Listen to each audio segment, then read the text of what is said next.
In what ways can this issue on Pastor Apollo Quiboloy turn out? That big question and more with Atty. Domingo Cayosa, former president of the Integrated Bar of the Philippines. Atty. Cayosa, welcome to the big story. Good evening, Robbie and Gretchen, and good evening to your televiewers. Atty. Cayosa, first of all, itong charges against Pastor Quiboloy in the context of the United States. How serious are these charges? And given that, what does our own Justice Department, what options do they have in terms of a possible request for extradition? Well, the charges are serious under U.S. laws, and they're also serious under our laws. The fact is, the United States and the Republic of the Philippines have an extradition treaty since 1994.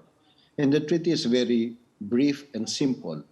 If the charge is punished in both countries, then the extradition treaty applies, and the penalty is more than 1 year. So for the fraud, the sex trafficking, and the child trafficking and forgery of passports and visas, these are serious offenses, and the penalties in both countries is more than 1 year. So it would be covered by the extradition treaty. No less than the Secretary of Justice has assured the country that if a formal request is made by the United States government to the Philippine government through the Department of Foreign Affairs, then the process will unfold. The DOJ will comply with its obligation, with the obligations of the Republic of the Philippines under that extradition treaty with the United States. But it goes only as high as the DOJ. Does it go higher? Does the President have any prerogative here? Well, the Department of Justice Secretary is the alter ego of the President. They obey and they act for and in behalf of the President.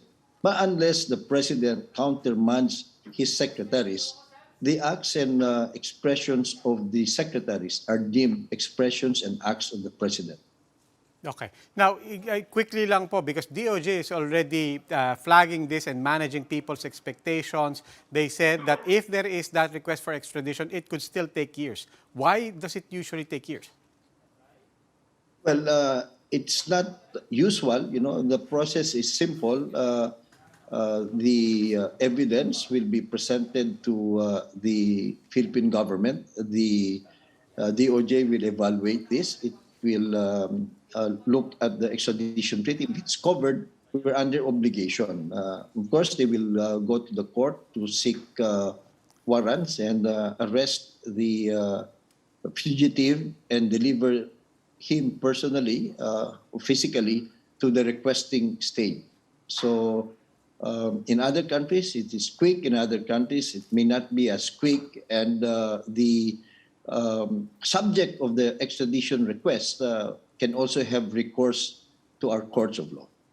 Okay, Atty. Cayosa, maraming salamat po. That was Atty. Domingo Cayosa, formerly head of the Integrated Bar of the Philippines. Where are these trafficking charges against Quiboloy stemming from? For a start, let's recall that Quiboloy was indicted in the U.S. back in November 2021. In that indictment, a U.S. federal grand jury charged Quiboloy and 8 other officials of the Kingdom of Jesus Christ with allegedly participating in a conspiracy by engaging in alleged sex trafficking.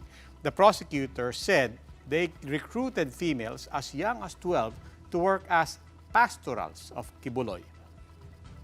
Apart from preparing food and cleaning, they were supposedly required to have sex with a pastor as part of their night duty and then to demonstrate their commitment to give their body to the, quote, appointed Son of God.